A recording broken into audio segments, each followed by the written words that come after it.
So I bounded out of Georgetown Law School and I wanted to save the world. I was a kid who had been raised and surrounded by people who loved him. My parents filled my head with a sense of confidence and self-esteem. I was saying earlier today that my mother told me from the first time she brought me into a church, she said, "You've got a beautiful voice, sing."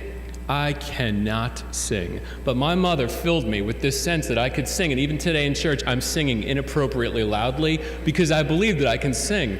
And my dad used to say to me, "Go up there, slugger, you're gonna get a triple." I think I got 3 singles in my distinguished Little League career in South Amboy, New Jersey, but he filled me with this sense of confidence.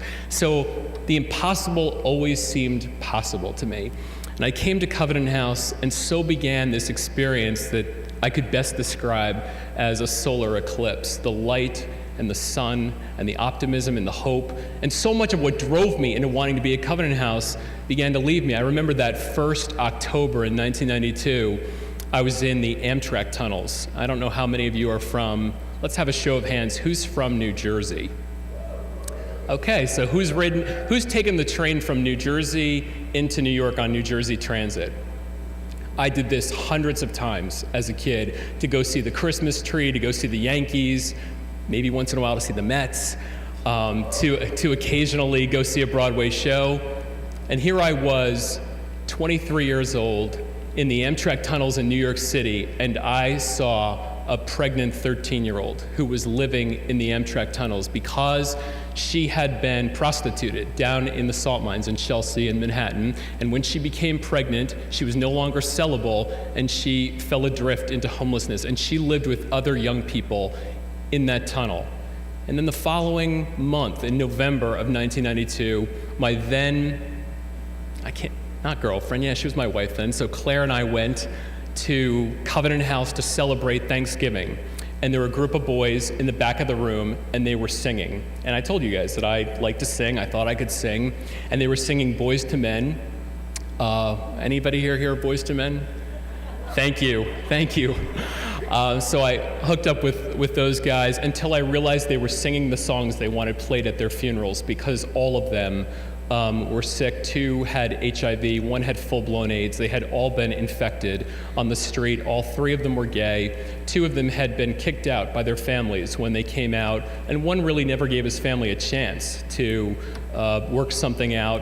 They got pimped out in Manhattan. They were infected, and today, being HIV positive isn't a death sentence. There are so many folks who live beautiful, flourishing lives with AIDS, but back then it was a death sentence. It killed hundreds and hundreds of teenagers, and this was their story. I went to 2 of their funerals. None of them saw 19, and nothing in my life, nothing in 1 square mile, South Amboy, New Jersey, 5 brothers, a mom and dad who loved me, prepared me to understand that just 37 miles away at 41st and 10th in New York City were 350 homeless young people who had nowhere else to go, and some of whom were extraordinarily young and vulnerable and feeling alone.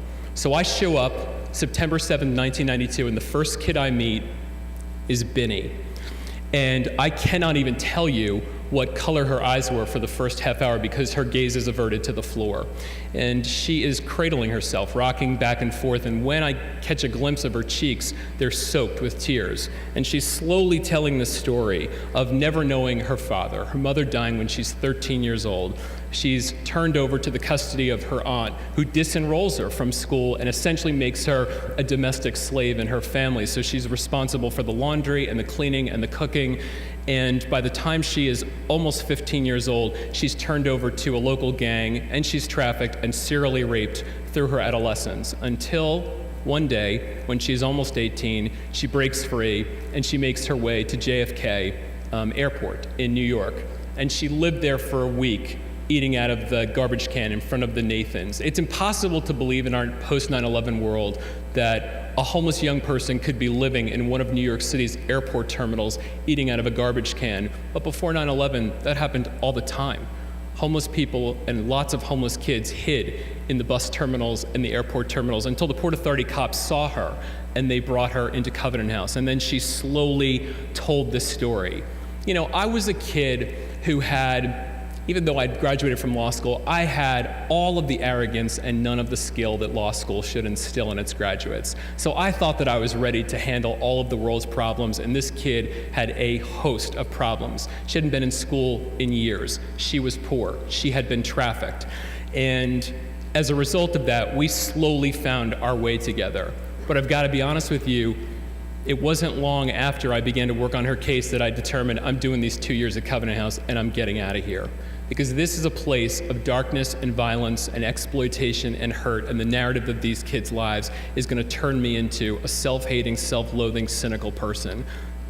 I forgot the architecture of my own life. I forgot it was my people who lifted me up, that it's people who lift us up, and I just started to worry about all of this darkness and all of this sadness. And it wasn't just Binny, and it wasn't just the 13-year-old pregnant kid I met in the Amtrak tunnel, and it wasn't just those 3 sick kids that I met in November at Covenant House in New York. There were hundreds of kids who came in and told different stories of families who couldn't or wouldn't take care of them. Kids who had to do unspeakable things to survive, kids who felt broke. So I run into Binny 2.5 to 3 years later at Rachel's restaurant at 43rd and 8th in New York. She's a waitress. I was like, hey, how you doing? We'd sort of resolved the legal issues. I'd lost track of her. How are you? Good, how are you? What are you doing here? Well, I work here. She's in a bright blue waitress uniform. She has a white apron. I realized for the first time she's taller than me. She's beaming. She's radiant. She tells me she's met a boy in church who loves her in the right way. And the happy news is that they're married today, and they have 3 children. But back then, who knew? And I say to her, what are you doing? Why do you want to go to nursing school? And she said, because I'd like to be a nurse in a NICU-PICU unit at a hospital. And for those of you who aren't familiar with that, that's the part of the hospital that works with neonatal, perinatal infants, children who are born very prematurely or infants who are very sick. And I honestly can't remember anything after that, though I'm sure I didn't just walk away. I'm sure we had a conversation, but all I can remember, and I don't mean this in a rhetorical way or a hypothetical way or a sentimental way, I mean this in the realest way possible. I kept thinking to myself, how does a kid go from never knowing her dad, losing her mother, being turned over to an aunt who betrays her, disenrolls her from school, turns her over to a gang of boys who traffic her and rape her through her adolescence, who finds herself homeless in an airport terminal, makes her way into a homeless shelter before she's 18 years old, and then 2.5 years later decides, I'm going to give my life to taking care of other women's sick children because they're my community, they're my neighbor. How does that happen? And suddenly I began to think there was more to Covenant House and more to the work of Covenant House than I understood. I had a similar experience last weekend. I spent the weekend in Mexico City and in Guatemala City at our safe houses for trafficked children. In fact, I have a slide. Do we have those photos? Are they ready to go up? So here we are at the safe house in Guatemala City. This is a house for 65 trafficked girls between the ages of 9 and 15. All of them have been sex slaves in Guatemala. 15 of them have infants, including 11-year-old Ingrid. Could you go to the next slide? So 11-year-old Ingrid, here's her story. She gets stolen by a Guatemalan gang from her family, and she gets sold in Milpos Altos, Guatemala. And this happens to her when she is 9 years old and when she is 10 years old. And she gets pregnant, and they discard her, and La Alianza, which is our program in Guatemala, welcomes her in. We co-prosecute the cases with the extraordinary Guatemalan Attorney General Claudia Paz y Paz in Guatemala. So we bring, with the Attorney General's office, charges against the gang that trafficked her. You'll study in this institution that there are many different systems of justice across the world, and in Latin America, in many of those systems, private NGOs like Covenant House, Casa Alianza, can bring a case against traffickers. It's dangerous work because the stakes are very high. She is forced to testify against the gang that has trafficked her. And so she travels 2 hours to Milpos Altos, and she is recounting her story of being taken, of being enslaved, of being repeatedly exploited, of her pregnancy, of her freedom, and of this quest for justice. And remarkably, in a springtime for justice in Guatemala, the traffickers are convicted based on her testimony. I should say in part that they're convicted because Guatemala benefits right now from an extraordinary attorney general. Claudia Paz does not serve coterminously with the president of Guatemala. He is a former general who presided over parts of the genocide of the 1980s. She is a human rights activist who has been campaigning for peace in her country for many years. They have nothing in common politically, and they serve together very uneasily.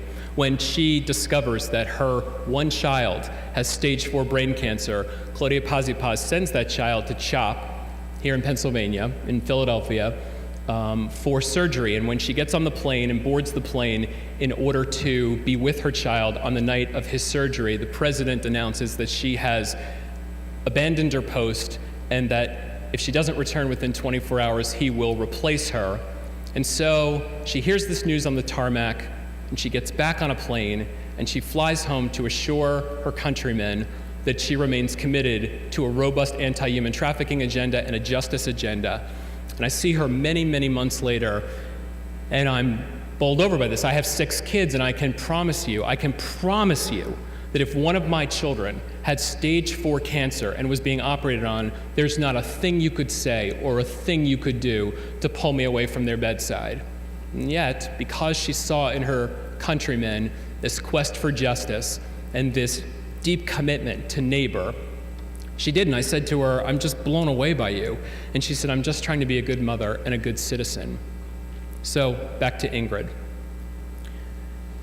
The judge, having convicted the gang, lets everybody know that they're about to walk, that there won't be a sentence. It's a don't do it again. And Ingrid, completely unprepared to speak as to sentencing, says that she wants to challenge this. The kid is 11 years old. That's her infant. And the judge says, well, what do you have to say? Now, this is completely unrehearsed. No member of my team had prepared her to talk about what she would say if the judge asked her what sentence to deliver to the men who had trafficked her. And she said, I think they should go to jail. She's 20 feet away from these guys who sold her every day when she was 9 and 10 and for part of her 11th year. And the judge says, well, why? What good is that going to do? And without skipping a beat, she says, I don't want them to do it to other girls in my country.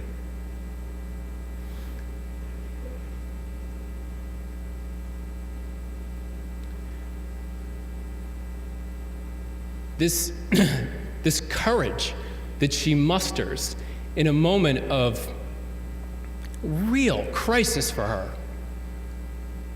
because she finds in other girls in her country neighbor. This so reminds me of the Gospel of Luke. You guys have heard this story over and over, the Good Samaritan story, right? Guy gets beat up, he's really in a pickle, doesn't look like he's gonna make it. Priest shows up, Levite shows up, and the Samaritan, the least likely of neighbors. And why does Christ tell that story? Because this lawyer says to Jesus, hey, how do I inherit eternal life? And Jesus says, pretty simple, love God and love your neighbor. And this very clever lawyer says, well, who's my neighbor? And then Jesus tells us the story of the Good Samaritan.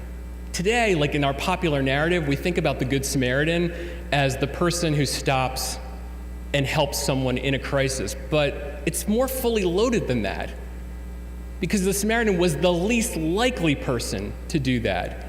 And Christ invites us to see in the Samaritan, and in the injured man, kinship, connection, community. So I think about Binny. I think about her deciding that other women's sick children are neighbor. And I think about Ingrid in deciding that other Guatemalan girls are neighbor. And of course, I think about Claudia Paz, because I'm a parent myself, and I think about seeing in the people of her country, neighbor. Neighbor. Neighbor. This is your journey. You will learn fascinating things here. You will be a whole lot smarter 4 years from now than you are today. You will discover things at this institution you cannot imagine today. But your journey is to figure out, and it will be different for all of you, who is your neighbor? Who is your neighbor? Who is community for you? A year ago last week, my mentor at Covenant House, Sister Mary Rose McGady, who really saved the place and was its second president, died. And just before she died, the sisters called me and said that the doctor said Sister has a week left to live, and you are invited to come up and spend this week with her, which was an extraordinary privilege. Sister was really tough on me. The best mentors in your life are not going to be the people who are throwing hugs your way and kisses your way and coddling you. They're going to be the people who challenge you and test you and groom you, because they're the ones who believe in you. And she was like that with me right up until the end. And so on Tuesday, she died on Thursday. On Tuesday, it was very hard for her to talk. She had a mask on to help her breathe. I was prattling on about something, and she took the mask off, and she said to me, Kevin, you're talking like Covenant House is your gift to God. Covenant House is God's gift to you. Boom, mask back on, back to sleep, and I'm sitting there. At the time, my feelings were hurt, right? Because I'm like, oh, where's my sweet, you're doing a good job. And now I know what she meant, because this rich journey of 21 years working with these amazing young people, just like you, has taught me who neighbor is. I see through all the labels we throw at young people who are poor or on their own. They're gang members, it's the Bloods, the Crips, they're gutter punks. They don't belong, they're stupid, they're gay, they're fat, they're dumb. All that stuff we put out there so that they're in a bucket in a box over there, and they are our neighbor. And Christ isn't saying, hey, recognize your neighbor and high-five them. He's saying the invitation of the gospel is for us to be for them. So the work we do at Covenant House is about recognizing in these young people you have gotten to meet and know and think about and probably worry about and stress over, just as we have, is to think about, how can we be helium for their dreams? How can we lift them up so that the guns and the gangs and the pimps and the pornographers and the bullets and the bullies, all of those forces out there don't consume those kids when their families can't or won't love them, when they feel alone in the world. People think, and you may think, that what Covenant House does is this work of providing safe shelter for 2,000 kids a night in 6 countries. And let me tell you, that is maybe top 5, but it isn't number 1. Because what we do is we say to young people, you are special, you are extraordinary. We don't tolerate kids, we don't accept kids, we celebrate kids. We celebrate their differences, because they are creations of God. They are divinely imagined. But the story they roll into Covenant House with is, you're broke, you're stupid, you're all alone. You know how I was saying before that the tape that plays in my head is, you can sing, you're a good baseball player, because I was filled with messages of optimism and encouragement. But the reverse is true for so many of our kids. They're filled with messages of failure and rejection and isolation. And when you hear that over and over and over again, if somebody tells you every single day of your adolescence, or worse, you live out this reality every single day of your adolescence, you start to believe it. All of the different timbres and pitches and resonances of that symphony of voices, they become your own voice. And our kids roll into Covenant House not believing in themselves. And nobody is crossing the bridge from homelessness to hope if they don't believe in themselves. They're not. You can give a kid his first apartment. You can help a kid get a GED. You can get a kid into college. You can do all of the things that look like the ladder of success. But if a young person, if you don't believe in yourself, none of that's going to make a difference. And we have houses filled with kids who don't believe in themselves. But we do also have houses filled with kids who are extraordinarily courageous and willing to go the distance. The stakes are extraordinarily high. 3 summers ago, April lived with us at Covenant House, New York. She's a kid who struggled through many of her teen years with an addiction to drugs. And I'm not sure how many of you have yourself experienced addiction and are in recovery, or how many of you know someone who has, but the relapse rate for adolescents is really high. And she struggled, but was working very hard in Narcotics Anonymous to keep herself clean.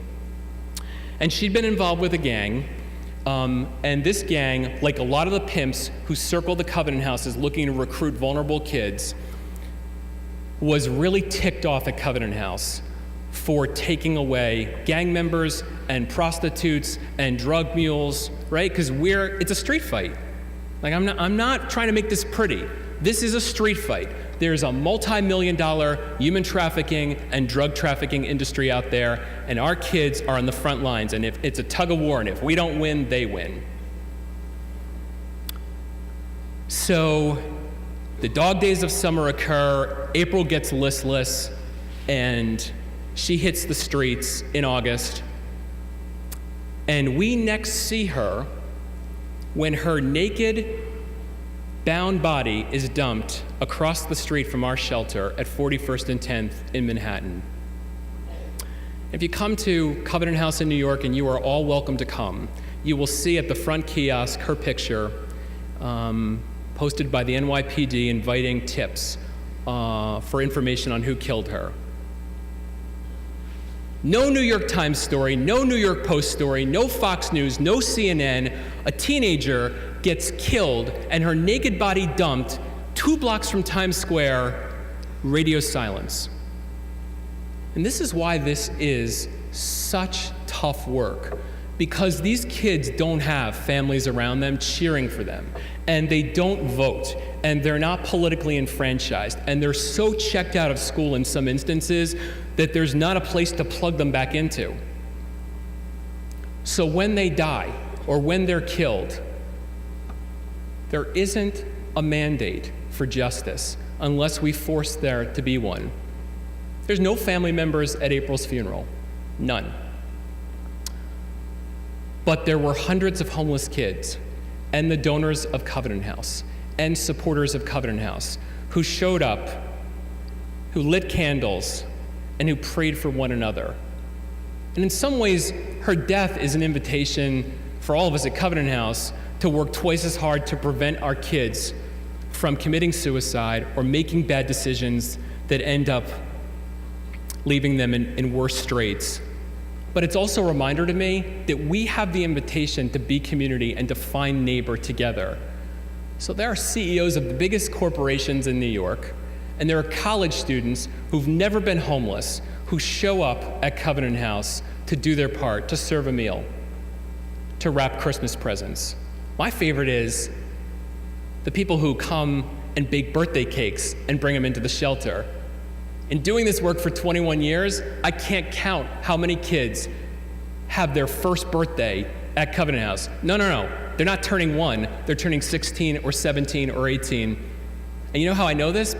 And the first time it happened, it shocked me, because they take the signs off the wall that say, "Happy birthday, Keisha," "Happy birthday, Tyler," "Happy birthday, Dylan," and they pull them off the wall because they've never had that before.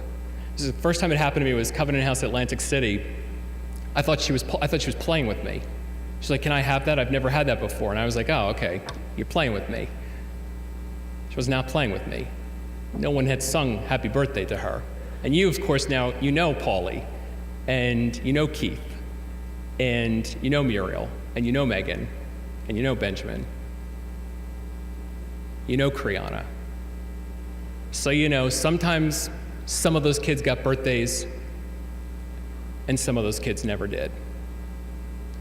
So someone decides, hey, my piece of this, my small act, I'm taking out the Duncan Hines, I'm throwing in the eggs, I'm whipping it up, and I'm bringing a birthday cake into a homeless shelter, and I'm gonna celebrate a homeless kid's life. And I'm gonna be that counter message. You do matter. You are my neighbor. Second part of this work that's really hard. If you think about our kids as carrying the cross to Calvary, and I do think of it that way, I really want to be Simon. I want to carry that cross.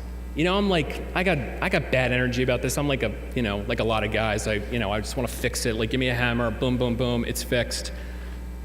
Or I want to be like the people screaming at the soldiers, don't crucify him, don't do that. But that 9 times out of 10 is not what Covenant House is. We're not carrying that cross. And we're not screaming at their parents or at the gangs or at the foster care system. As Jim White says in the book, 9 times out of 10, we're Veronica. Who do you think back then even noticed her? She bent down, right? So most people were standing up. Everyone wasn't sitting down at the crucifixion. She kneels down. She wipes his brow. What is that? She's just company. You know what she said to Christ? And forget Christ as the divine for a moment. Think about Christ in his humanity. How incredibly painful is that, carrying that cross up that hill to your certain painful 3-hour-long death? So here's this woman you don't even know who bends down to wipe your face. And you know what she's saying? She's saying, you are not alone. You are not alone. In what you are building here in your first few weeks together as a community, you're saying that to each other. Like, think about this, right? When you rolled in here, a lot of anxiety. I hope this is going to be okay. Hope I'm going to like my roommate. Hope I'm going to find my birds of a feather. And the truth is, some of you are still trying to figure this out. It took me 2 years. I was like, man, I hope I find my people here, because I'm halfway into this college experience. But when you do, when you find your neighbor, when you find your connection, you got a bounce in your step. You're hanging now. You got a place to go. You got people to eat with. You have company you keep. Each of you is that for each other, and the invitation is to take that and to be that for others. Some of you, I hope, will decide that Covenant House is the place to do that, that you'll decide that homeless kids in your community, whether it's in Kensington or Germantown here in Pennsylvania, or whether it is in New York City or in any of the cities that we work in. We work in 30 cities across 6 countries, and we need all the help we can get. I hope that you'll decide to be a part of that, just like Paulie in the book did. You know, Paulie was long out of Covenant House, right? Paulie had split Covenant House and had become the kickboxing champion of Alaska. He was well on his way, and he decided, well, maybe it's time for me to go back, and maybe it's time for me to celebrate a meal with other homeless kids. And in doing that, he didn't just treat them to a meal. What he was saying was, I want to spend this holiday with you because you are not alone. Because once upon a time, I was that kid in a shelter, 11 times, in a shelter, and I felt really alone. Veronica, the Good Samaritan. This is our invitation. And none of us is suited to do this intuitively, because we are every single one of us on the road to Emmaus. We're living the road to Emmaus every single day. We're the bumbling apostles, paying attention to our Twitter. And by the way, Cub House Prez. on Twitter, Facebook, Kevin Ryan, Covenant House, be my friend. And we're doing all that stuff, right? We're tweeting each other, we're other things that I don't know them all, but we're doing those things. And I almost said we're interesting each other, but that's not a thing, but we're doing all those things. And we're not paying attention to the fact that the guy next to us is the risen Christ. And sometimes Christ has a kid's face. And lots of times Christ has a homeless kid's face. I so hope for you that you will make a point to figure out in these next 4 years what it took me a long time to figure out: who is your neighbor? How do I make a difference in the life of a kid like Paulie or Keith or Benjamin or Kriana or Megan or Muriel? How do I lift those kids up? At Covenant House, I want us to be helium for kids' dreams. Let me go to the next slide. I want us, like here, for us to be able to say to young Regina, who is about to testify this weekend, you can do it. I wanted to show you, while protecting their identities, the real faces, the real figures of a kid who's just finished a momentous act of courage and one who's confronting one. Because I really believe that if this room intentionally tonight prays for her, that makes a difference. It game changes for her. So I'm going to ask you, whatever your faith tradition, to remember Regina tonight, because this weekend she's going before a judge in Guatemala, like a lot of our kids are, in Mexico City, or in Managua, or in Tegucigalpa, or in Vancouver. And those kids are speaking truth. And we don't win all these cases. We just lost Toronto's first human trafficking prosecution because human trafficking cases are really hard to bring. But America ended slavery once, and we can do it again. And I honestly believe that if we wake the world up to the fact that there are hundreds of thousands of kids in this country who are being sexually exploited and trafficked, enslaved, we can end it. But we can't end it if we think it's other, and we can't end it if they're not our neighbor, and we can't end it if we don't think it's happening. And the gospel invitation for you and for me is to see in them neighbor, and to be Veronica, and to be company along the way. That is the invitation. Think about the book, right? Who game changed for Paulie?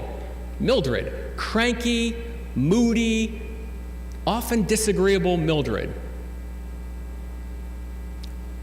And think about Muriel. What pulled her off the streets? This kid was addicted to everything under the sun from the time she was 13. She was pimped out 3 different guys when she decided to come back to Covenant House because, and she can't even remember who said it to her, someone said, "You are better than this." When Tina and I were going back and forth on this, I said to Tina, I can't believe we don't know who said that. This is so frustrating. How does this kid not know who threw her the narrative life raft that tethered her back to shore? Then I realized, well, how perfect is that? Because any one of us could say that. Because any one of us could be saying to these kids, you are better than this. You're better than getting hopped up on Red Bull and every drug that they'll feed you so that you can make, $200,000 a year for this pimp and not see any of it. You are better than that. Because if we say it and mean it and live it with birthday cakes and Christmas presents and our presents, if we're in the mix, if we've got skin in the game, if we tell these kids they matter, they will start to believe it. And I'm just asking you, think about it in your own life. Right now, every one of you thinks that you're good at something. There is a thing. Hopefully, there are lots of things you think you're good at. So quickly name 10 people who told you in the last 2 years you're good at that thing. And part of the reason you believe it today is because there's evidence that you're good at it, and part of the reason is because your mother or your grandmother or your father or your grandfather or your best friend or your girlfriend or your boyfriend or your priest told you over and over and over again, hey, you're really good at that. Oh, you're good at hoops. Wow, you're a really good math student. Oh my God, you're so smart at it. You should be a writer. You should be a teacher. We got to be that for these kids because there's 1.6 million homeless young people in the United States, some of you. So we have to figure out how to be neighbor and community and seize the gospel invitation to love these kids and be more for them and walk this road to Emmaus, because all the world is the road to Emmaus, and see the risen Christ in the most unlikely places, because when we do, we're going to have the same talismanic response that the apostles did. We're going to have the same response that Veronica did. We're going to have the same exact response that the Good Samaritan did. We're going to love. And we're going to go back to Jesus' commandment, love your neighbor. You know, people want to say, well, what Covenant House does is there's some special formula. No. We love. We love. We don't judge. We love. We love. Some very special young people every year decide they're giving a year to the kids of Covenant House. They graduate from college and they decide, I'm not going to work this year. I'm not going to go to graduate school. I'm going to give a year of service. And they join our faith community. Can we see the last slide? And this group just signed on to work with our young people in our volunteer houses in Anchorage and in Atlantic City and in Fort Lauderdale and in New York. And we're hoping next year to open in additional sites.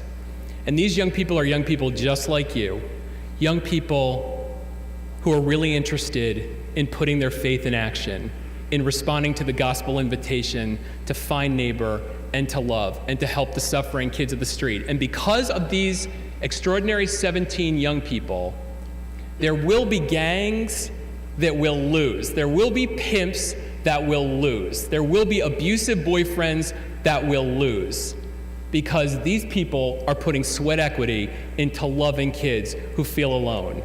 It's not easy work, but it is extraordinary work. If you want to see the face of God revealed to you, if you want to see the miracle of God's providence and the unconditional love and the absolute respect that is essential at Covenant House, you'll think about joining us. I hope 4 years from now, we have the biggest Scranton University faith community class that we have ever had. And I hope some of you get to see what my own son, practicing what I'm preaching here, my own guy is the one touching me on the right, who just joined our community and is working in Atlantic City like his mother did more than 20 years ago in New Orleans. I hope you will have this experience of coming to see the face of God in the extraordinary kids of Covenant House. And with that, Tina and I want to thank you for your time and welcome any questions. Thanks.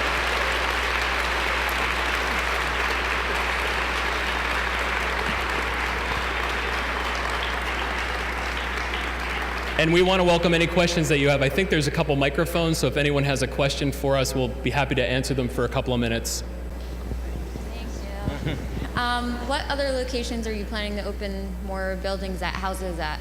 So, I'm sorry, I didn't hear you. You said you were looking to open more locations. What other places are you guys looking at? Well, it could be any of our Covenant houses, so we're in 30 cities. It could possibly be in Atlanta or New Orleans, but we're not committed to that yet. But those are two cities that we're looking at, and we'll certainly have a decision on this in the next 6 months. Should we need a shelter? No, I think she Is there a name for the video that you showed or somewhere online that you can see it?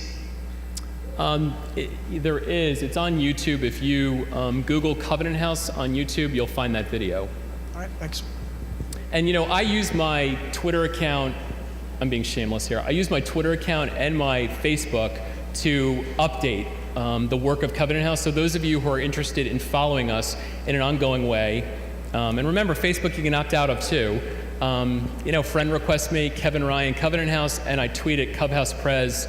Tina tweets at Tina Kelley. Our Twitter handles are up there, and we're happy to send out information on a fairly routine basis. You had mentioned before graduates, I guess, volunteering for a year. Is there any other kind of volunteer opportunities, I'm guessing? Absolutely. I mean, lots of folks come and spend a summer with us, or they'll spend a semester with us. And we have, I think this summer, we had almost 30 interns from colleges across the United States who were doing everything from public policy work on the new human trafficking legislation that's moving ahead in the United States Senate to international human trafficking work with our CASA and La Alianza programs, to finance, to business. I mean, we're a big NGO, so we need accountants. So there are young people who come and they learn accounting, but they do it at Covenant House. So lots of opportunities. And if you're interested in that, just hit me up on Twitter. Again, Cub House Prez. Thank you. Okay. Are there any prerequisites? Where are you? Okay. Are there any prerequisites, like a college degree, in order to be able to do something at these houses? Well, in order to volunteer outside of our faith community program, there's no prerequisites. We have folks who work in our clothing room where, as you can imagine, we're providing clean clothes to 2,000 kids a day. We're serving 3 meals to 2,000 kids a day. So folks come in and do lots of that work. But for our faith community program, there is a degree requirement. I'm looking at Joan and Michael, who run the faith community program. And they'll be over here, so if you're interested in just picking up a little information, hey, I just want to plant the seed now, just pop over here and talk to Joan and Michael, pick up information about our faith community program.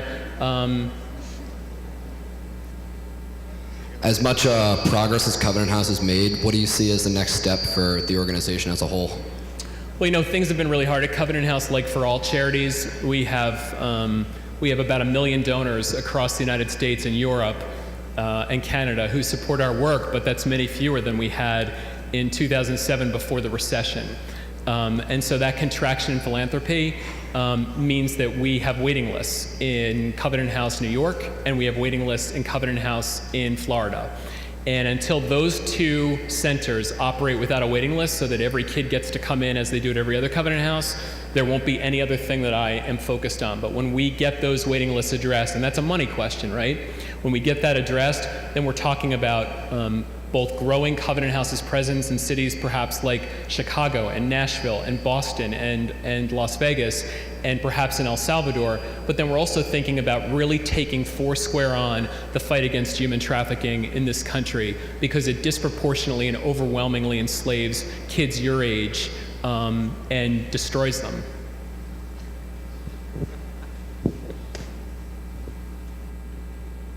All right, well, God bless you all. Have a great semester. Thank you. We'll be over here. I